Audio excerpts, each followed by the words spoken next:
सोमनाथाय नमः। ॐ मल्लिकार्जुनाय नमः। ॐ महाकालेश्वराय नमः। ॐ ओंकारेश्वराय नमः। ॐ वैद्यनाथाय नमः।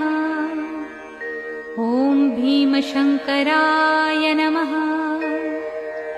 ॐ रामेश्वराय नमः।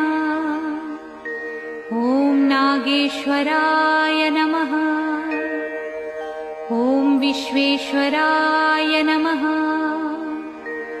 ॐ त्र्यंबकेश्वराय नमः। ॐ केदारेश्वराय नमः। ॐ भुस्मेश्वराय नमः।